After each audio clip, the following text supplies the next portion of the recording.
وہ ایک گناہگار بنی اسرائیل کی اس کی کہانی موجود ہے کہ وہ آیا اور نیکوکار سے اس نے کوئی بات کی تو اس نے اس کو جھٹک دیا، اور وہ اتنا نیکوکار تھا جب وہ چلتا تھا تو بادل اس کے اوپر سایہ کرتا تھا، اللہ نے اس کو اتنا نوازا ہوا تھا، لیکن گناہگار کو دیکھ کر کے اس کے اندر نفرت کے جذبات پیدا ہوئے، اس نے کہا میرے سے بات نہ کر، پیچھے ہٹ جا۔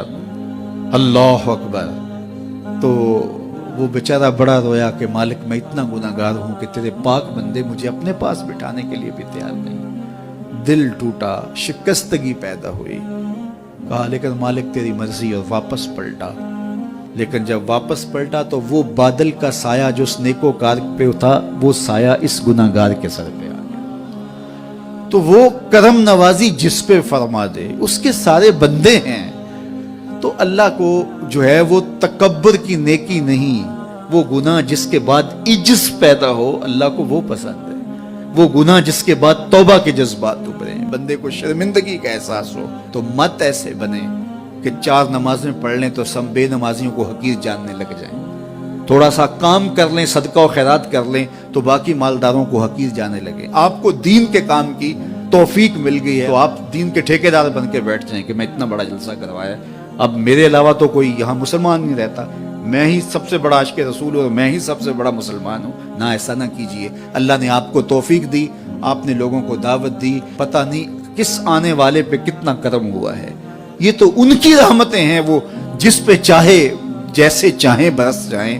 ہم کو ٹھیکیدار تھوڑے ہیں، ہم تو نوکری کرنے والے ہیں، ہم تو جوتے اٹھانے والے ہیں۔ ہو سکتا ہے کس کے صدقے، میرے والد گرامی مجھے یاد آتے ہیں، وہ مجھے فرمایا کرتے تھے جب گفتگو کے لیے نکلنے لگے اور لوگوں کا ہجوم ہونے لگا تو وہ مربی تھے بڑے، اور بڑی حکمت کے ساتھ جو ہے وہ کوئی نہ کوئی بات سمجھاتے رہتے تھے۔ تو ایک دن فرمانے لگے کہ ایک خطیب تھا، بظاہر اچھا خطاب کرتا لیکن اندر سے وہ اتنا اچھا نہیں تھا، تو جب وہ فوت ہو گیا تو وہ بخشا گیا، تو اس نے اللہ سے کہا کہ میرے مالک میرا تو کوئی عمل ہی نہیں ہے کہ میری بخشش ہوگی اور میری مغفرت ہو گئی۔ تو فرمایا کہ ہاں ہم تجھے جانتے ہیں، لیکن ایک دن تو کہیں واز کر رہا تھا، میرا ایک بندہ بیٹھا تھا، اس کو پسند آ گیا، میں نے اس کے صدقے تیری مغفرت فرمائی۔ اٹھ فریدا ستیا تے میلا ویکھن جا، اٹھ فریدا ستیا تے میلا ویکھن جا، وت کوئی بخشیا مل جاوے تے تو ہی بخشیا جا۔ تو پتہ نہیں کس کے صدقے سے اللہ رحمتوں کا نزول فرماتا ہے۔ بے عمل کو دیکھ کر کے اس سے نفرت نہیں ہے، نفرت تو گناہ سے ہے، گناہگار سے نہیں ہے، لیکن کوشش کی جائے کہ یہ عمل بد چھوڑ دے۔ اللہ اکبر۔ ایک جنازہ گزرا اور وہ جنازہ کسی غیر مسلم کا تھا، تو چشمان رحمت میں آنسو آ گئے۔ تو صحابہ نے پوچھا کہ حضور یہ یہودی ہے یا عیسائی ہے، کوئی اس کا جو مذہب تھا وہ بتایا۔ تو فرمایا کہ مجھے اس بات پہ افسوس آیا کہ یہ اسلام نہیں لا سکا اور کفر کی حالت میں مر گیا، تو اگر یہ اسلام لاتا اور جو ہے وہ جنت کی راہوں کا مسافر ہوتا تو کتنا اچھا۔ یہ اس کے ساتھ بھی ہمدردی ہے۔ تو اللہ کی مخلوق، یہ جنت کے اکیلے ٹھیکیدار بننے کی کوشش نہ کریں کہ میرے علاوہ کوئی جائے ہی نہ، جنت کے دروازے پہ میں بیٹھ جاؤں گا کسی کو، یہ زیادتی ہے۔ میرے تو اعلیٰ حضرت نے یہ کہا تھا، ایک میرا ہی رحمت پہ دعویٰ نہیں، شاہ کی ساری امت پہ لاکھوں سلام۔ تو اس لیے امت سازی کی ایک تو کوشش کریے، اپنے اندر باہمی چھوٹے چھوٹے نزاع اختلاف، یہ انسانی فطرت ہے، انسان کے اندر طباع کے اندر اختلاف ہے، ترجیحات کے اندر جو ہے وہ اختلاف ہے، اپنے اپنے مزاج کے اندر تفاوت ہوتا ہے۔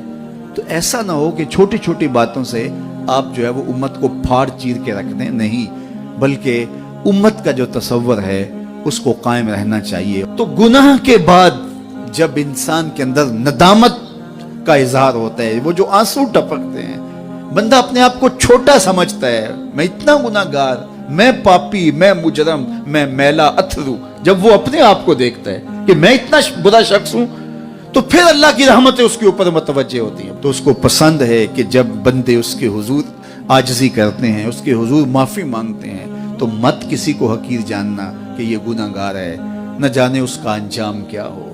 کتنے گناہگار ان کا آخر اچھا ہو جاتا ہے، کتنے نیکوکار ان کا آخر اچھا نہیں ہوتا۔ انما الاعمال بالخواتیم، وہ تھی تو فاحشہ عورت لیکن ایک کام کیا کہ ایک کتے کو پانی پلا دیا، اپنے دوپٹے سے جوتا باندھ کر کنویں میں لٹکایا اور اس کو پانی پلا دیا۔ حدیث پاک میں آتا ہے اللہ اس کے صدقے سے اس کی خطائیں معاف فرما دی۔ اور ایک نے بلی کو مار دیا خاتون کو، اور وہ جہنم کی آگ میں جلنے لگی۔ اس لیے کون کس کا انجام کیا ہوتا ہے؟ ہمارے بزرگ فرماتے ہیں کہ بچے سے پیار کرو کہ اس کے گناہ کم ہیں، اور بڑے سے پیار کرو اس کی نیکیاں زیادہ ہیں، اس کی نیکیاں زیادہ ہیں۔ چھوٹے سے اس لیے پیار کہ اس کے گناہ کم ہوں گے، اور بڑے سے اس لیے پیار کہ اس کی نیکیاں زیادہ ہوں گی۔ اور اسی طرح جو ہے وہ خیال کرو کہ ہو سکتا ہے اس کا انجام بخیر ہو جائے اور اس کا آخر کتنا خوبصورت ہو۔ تو مت کسی کو حقیر جانیے گا۔ ایک میرا ہی رحمت پہ دعویٰ نہیں، شاہ کی ساری امت پہ لاکھوں سلام۔ تو حضور کی امت سے پیار کرو، مخلوق خدا کو جوڑنے کی کوشش کرو۔ اور آقا کریم علیہ الصلوۃ والسلام نے یہ جو امت کا تصور دیا اور کہاں کہاں سے لا کے کہاں کہاں کے افراد کو ایک گروہ میں، ایک جماعت میں اور ایک امت کے اندر پرویا، ایک لڑی کے اندر پرویا، اس امت کو امت ہی رہنے دیا جائے۔ اللہ مجھے آپ کو اپنی پناہوں کا حصار عطا کرے۔